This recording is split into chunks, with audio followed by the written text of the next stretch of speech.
monde, j'espère que vous allez bien. Tout d'abord, je vous remercie pour tous vos commentaires adorables et très bons conseils. Comme vous le savez, j'essaye de m'améliorer à chaque vidéo et il n'y aura que grâce à vous que je pourrai y arriver. Aujourd'hui, les personnes sensibles vont devoir s'abstenir parce que ça va être très violent. On va parler d'une fillette de 4 ans qui a été abusée, torturée et tuée par un couple et ses propres parents. Je vous promets que psychologiquement, ça va être très dur. Alors, il n'y aura pas énormément de photos disponibles, probablement parce que la procédure est toujours en cours. Merci aussi aux abonnés, vous aidez énormément la chaîne sur son développement et sa visibilité. À défaut, pour les personnes qui ne sont pas encore abonnées, vous pouvez toujours participer, c'est gratuit et indolore. Allez, on y va. Aujourd'hui, on va donc partir dans le Missouri.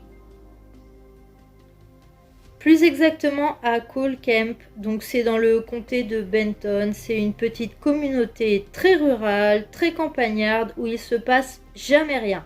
Enfin, avant mon histoire évidemment, hein. Ce qui aura un impact d'autant plus ressentissant dans la région. Enfin bref, c'est donc ici que vit Jessica Mast, 4 ans, donc c'est l'aînée de la fratrie. Elle a un petit frère de 2 ans, Nathaniel, et un autre, Justin, qui a tout juste 11 mois. Jessica est la fille de James et Mary Mast, 28 et 29 ans. Jessica est une petite pétillante, gentille, douce, adorable et pleine de vie. Sauf que, le 20 décembre 2020, les autorités ont été envoyées donc dans une petite maison de Cole Camp après que James Mast, donc le père de famille, ait appelé le 911 juste avant 1h du matin. Il a déclaré au téléphone que Jessica, Mary, donc la mère de famille, et Nathaniel avaient été sévèrement battus tous les trois.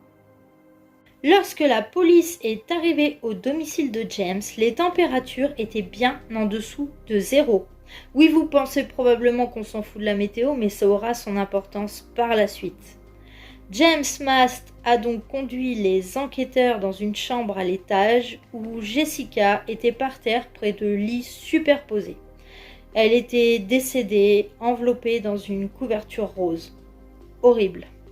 Selon la police, Jessica avait des plaies ouvertes qui ressemblaient à des cloques rompues et des ecchymoses qui ressemblaient à des marques de ceinture. Un des policiers dira « J'ai trouvé la petite sans vie. Les yeux partiellement ouverts, sa peau était froide au toucher. J'ai enlevé la couverture et observé de graves ecchymoses violettes partant du cou jusqu'à ses pieds, que ce soit à l'avant ou à l'arrière. Battue à mort, elle avait les cheveux mouillés et il semblait y avoir du vomi près de sa tête. Les autorités ont trouvé la mère de famille avec un petit garçon de 2 ans et un bébé dans une autre chambre. La mère et le garçon de 2 ans avaient aussi de nombreuses ecchymoses et ont été conduits dans un hôpital de la région pour y être soignés. Le père a dû évidemment s'expliquer et il a déclaré que les personnes qui vivaient de l'autre côté de la route, donc ses voisins, étaient les auteurs des faits. Courtney Auman, 21 ans, et Ethan Mast, 35 ans. Je tiens à préciser qu'Ethan Mast a le même nom de famille, mais ils n'ont aucun lien de parenté. Ils sont juste voisins en fait, c'est une coïncidence. Du coup, pour pas s'y perdre, je vais les appeler par leur prénom. Donc Ethan et Courtney ont rencontré la famille Mast à l'église. Ils fréquentaient en fait la même église. Le père de famille a indiqué que les suspects étaient arrivés à l'improviste chez eux et ont déclaré que Mary et Jessica Mast avaient des démons en elles et devaient être disciplinés. Ensuite, pendant plus de 2 semaines, les voisins ont battu les 2 plus grands enfants, donc Jessica et Nathaniel, 4 et 2 ans. Ils ont forcé les parents à regarder et obéir en leur disant qu'ils seraient blessés s'ils intervenaient.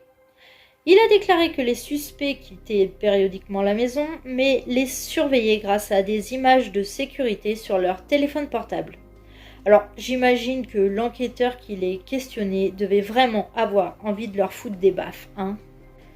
Enfin bref, toujours selon le père de famille, les voisins seraient revenus le 19 décembre à 8 h du matin. Ils auraient débranché une fois de plus la caméra avant les coups et ils ont battu l'enfant de 2 ans tout en forçant les parents à regarder.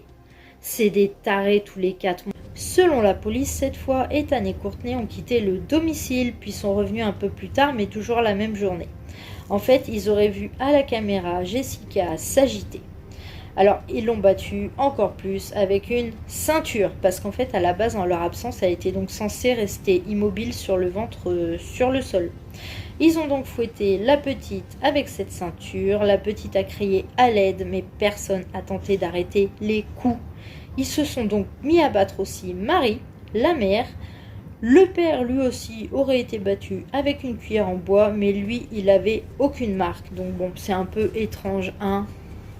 James Mast aurait aussi déclaré qu'ils avaient emmené Jessica dans un étang gelé et l'avaient plongée nue plusieurs fois dans l'eau, avant de la laisser geler sur le bord de la rive. Ensuite, une fois en totale hypothermie, évidemment, ils ont ramené la petite chez elle où elle a été enveloppée dans sa couverture rose et laissée dans la chambre par terre sur le sol. On ne sait pas exactement quand la petite est décédée. Le sergent Wilson, qui a entendu ce discours, était évidemment à la limite de la syncope. Et il a alors demandé à James comment il avait pu laisser des gens faire ça à toute sa famille. Et James a répondu que sa fille avait un démon en elle et que si ses voisins ne faisaient rien, toute la famille deviendrait pareille. Ethan et Courtney lui auraient dit que Satan viendrait s'il faisait preuve de compassion. Si lui ou sa femme fournissait de l'aide et du réconfort aux enfants, ce serait un péché et Satan viendrait. Vous y croyez, vous ? Moi, non, pas vraiment. Faut pas prendre les gens pour des cons, sérieusement. En tout cas, le policier qualifie ça d'un genre d'accident, d'épisode de type religieux honnête. Il doit faire partie de la secte, lui, de la même église, c'est pas possible, hein.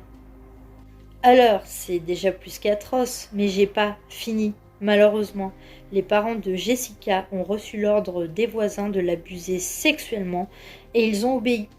Sous l'ordre des voisins, ils lui auraient inséré un objet étranger dans le corps. Donc je vous fais pas de dessin, hein. Les voisins ont également abusé aussi de la petite fille sexuellement pendant plus de 15 jours. Après ces aveux glaçants, les 2 petits garçons restants du couple ont donc été pris en charge par les services sociaux. Tu m'étonnes. Ethan et Courtney ont été arrêtés le 21 décembre, donc vraiment très peu de temps après les faits. Ils ont été inculpés pour avoir plongé Jessica à plusieurs reprises dans un lac gelé, l'avoir battue à coups de poing et coups de pied, fouettée avec une ceinture en cuir et abusé sexuellement d'elle pour soi-disant l'exorciser de ses démons. À la bonne heure, Marie et James Mast ont été également inculpés pour les mêmes raisons. Je suis totalement d'accord, hein, ils ont battu et abusé de la petite pendant plus de 15 jours jusqu'à sa mort, parce que leurs voisins affirmaient qu'elle était possédée par un démon. Donc voilà, faut pas déconner non plus, hein. Ils ont tous deux donné quand même 500 000 $ de caution pour sortir de prison en attendant leur procès. Seulement, pendant leur brève et furtive sortie illusoire, ils ont vite fait été récupérés et remis en prison. Parce qu'en fait, ils sont poursuivis pour meurtre au premier degré, donc ils devront quand même rembourser l'argent de la caution. Bien fait pour leur gueule. James et Marie ont quand même fait savoir qu'ils plaideraient non coupables à toutes les accusations. Bon. James doit comparaître lui devant le tribunal le 19 janvier et Marie le 2 février. Lors de la première audience, Marie avait le sourire. Elle a souri tout le long de l'audience. Enfin, vous voyez sur les photos. C'est vrai que c'est vachement amusant, hein, ce qu'elle a fait, hein, cette satanique sadique. Courtney, elle, doit comparaître devant le tribunal le 6 avril. Elle aussi faisait face à des accusations de meurtre au premier degré qui, malheureusement, je ne sais pas pourquoi, ont été revues à la baisse et elle fera donc face maintenant à des accusations de meurtre au deuxième degré. Ethan, lui, est comparu le 22 février 2022 et a conclu une négociation de plaidoyer avec le procureur du comté de Benton, donc pour témoigner en fait contre sa petite amie et les parents de l'enfant. En échange, les procureurs ont réduit sa peine à un meurtre au deuxième degré et rejettent toutes les accusations d'agression au premier degré. Sa peine n'a pas encore été prononcée, il a donc reconnu son rôle et plaidé coupable. Son avocate, Laken Smith, a déclaré qu'Ethan assumait l'entière responsabilité de sa conduite et espérait que les autres accusés feraient de même. Mais bon, c'est mal barré parce que déjà t'en as 2 qui comptent plaider non coupable, donc bon. L'avocate a déclaré aussi qu'elle s'attendait quand même à ce que son client prenne perpète. Oui, parce qu'en fait, selon la loi du Missouri, le meurtre au deuxième degré, c'est un crime de classe A. Et les crimes de classe A, donc au Missouri, sont passibles d'une peine de perpétuité ou 20 ans ou plus. Donc j'informerai, comme pour toutes les autres affaires, de la suite des choses. Mais sur ce coup-là, ça risque de prendre beaucoup de temps avant de savoir toutes les peines définitives, parce que déjà, ils sont 4 et qu'ils comptent pas du tout plaider la même chose. Je fais des affaires en ce moment où j'ai pas tous les tenants et aboutissants, mais en fait c'est parce que c'est des affaires récentes et que la justice aussi est pas forcément pressée. En ce qui me concerne donc sur cette affaire, je regrette juste qu'il n'y ait pas une condamnation qui existe en fait, qui soit en fait qu'on leur fasse pareil à chacun d'entre eux. C'est-à-dire les faire violer par 4 gros balaises pendant plus de 15 jours, qu'ils soient battus, qu'ils se prennent des grosses raclées, fouettés avec une ceinture tout en finissant plongés à plusieurs reprises dans de l'eau gelée ou dans un bac à glaçons et en les laissant mourir dehors en plein mois de janvier au Canada à poil et trempés. Je rigole, mais en même temps, pardonnez-moi, mais de la prison à vie, même dans la pire des prisons, sera toujours plus agréable à vivre que ce qu'a enduré Jessica et son petit frère de 2 ans. Même la peine de mort serait une mort moins atroce, sérieux. J'espère juste qu'un minimum de justice sera rendu et qu'ils retourneront jamais tous les 4 dans une communauté quelle qu'elle soit. La nature de ce crime et l'âge de la victime justifient selon moi des conséquences bien plus graves que ne le permettent les accusations actuelles. Un bon bûcher là, comme Jeanne d'Arc, ça leur remettrait les idées en place, moi je te le dis. Ils ont selon moi utilisé la religion pour justifier leurs actes. C'est juste 4 putains de pervers sadiques.